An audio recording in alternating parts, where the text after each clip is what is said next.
So Tesla's FSD has its learner's permit. Let's talk about it. But the only power source capable of generating 1.21 gigawatts of electricity is a bolt of lightning. What did you say? A bolt of lightning. Whoa, this is heavy. There's that word again. Heavy. Why are things so heavy in the future? Is there a problem with the Earth's gravitational pull? My calculations are correct.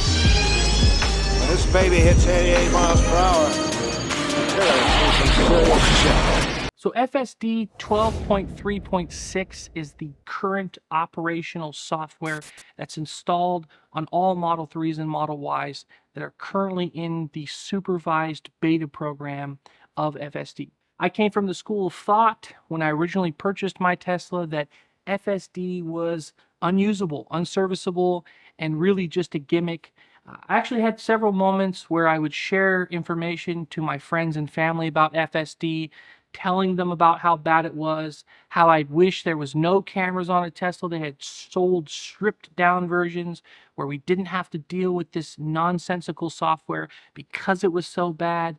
But boy, has it come a long way. Now, I wouldn't necessarily call myself a fanboy. I'm certainly not an allegiance to Tesla or any other automakers for that point, but I will say that FSD, the best summary that I can provide you, if this is all the information you came to my channel to get, is it's equivalent now at 12.3.6 to be that of like a 16-year-old learner's permit driver. The things that it gets right and does very well, I'm going to showcase in some of these clips, like heavy traffic. Now, if you're one of those people that makes lane changes, you're not a very confident driver in really dense traffic, the Model Y, the FSD on my Model Y has truly blew me away. The camera systems on the on both pillars, and as well as the ultrasonic sensors, which it's now utilizing in the 12.3.6 on my unit, can navigate, go from lane to lane in very heavy traffic with ease and with confidence. Other things that it gets right, in addition to lane changes, is obviously the speed, blinker changes. Generally speaking, when you come up to a stop sign or when you take off, that's where you sort of get the teenager ride experience. You tend to get fast accelerations and hard stops well before the limit line. You know you're dealing with a teenager, but again, coming from a point of it not being serviceable and being terrible, I'm curious to see what another 6 months to a year will look like. Truthfully, it's my opinion that in the next 6 months or a year, we may see FSD get to the point where it's indistinguishable from your average driver, which is truly an accomplishment, and hats off to Elon and his team, because I don't believe any other car maker is anywhere near this. Some of the additional quirks that I'm currently experiencing and that I have showcased and will showcase for you is when you have multiple lanes. In one circumstance, I had 3 lanes. One was making a left, one was going center, and one was a right-hand turning only lane.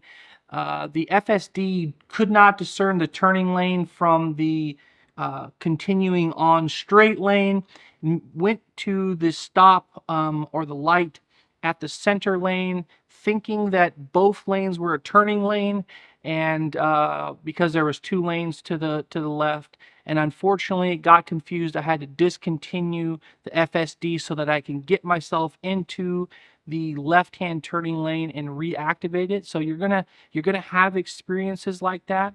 The best thing that I can recommend, if you do utilize or you want to get the month subscription that is obviously beyond the free month that Tesla is currently providing, is in those circumstances, don't just let the Tesla behave or do what it wants, because in that circumstance, I do believe that had I would have stayed in the straight lane and allowed Tesla to make the turn, it still would have turned incorrectly and illegally. So when you think it's going to behave in that manner, just discontinue the FSD, change lanes, and then resume FSD. I had another circumstance where I was going onto the 5 freeway. I was supposed to go south towards my home, and it got on the 5 north.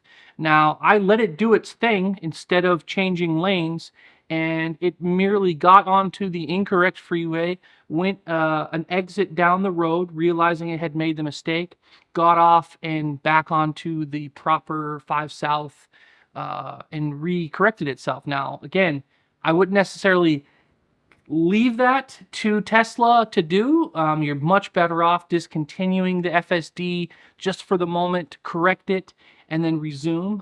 One cool thing that they're doing that I don't believe I took any video of is anytime you discontinue FSD, it is allowing you to hold the right scroll wheel down and to audibly tell you, Tesla and as its engineers and software development, why you did that. So obviously, every time that I discontinued FSD, I provided feedback as to why. So that's a big reason why we're having these rollouts in waves, in my opinion, why we started off with FSD provided to the brand new Tesla owners with the newest hardware.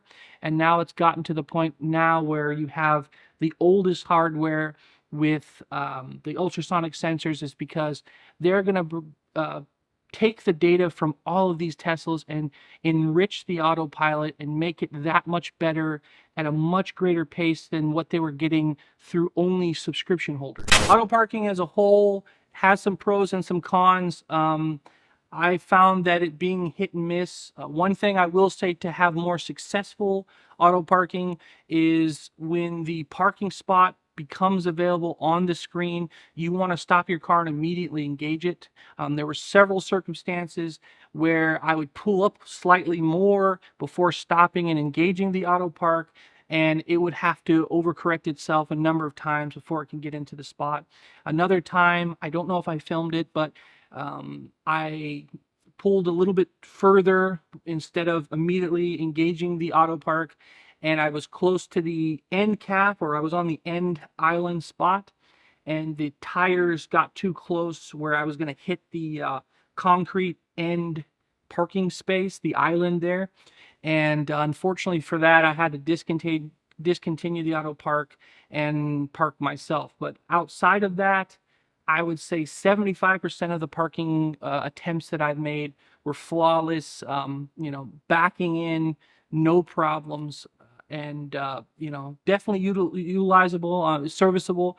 I would say that the biggest feature or something that you would want to use that for is when you're on surface streets and you need to parallel park. That's the one that gets us the most, even with the cameras. I've seen enough of you Teslas out there with chewed up rims to see that.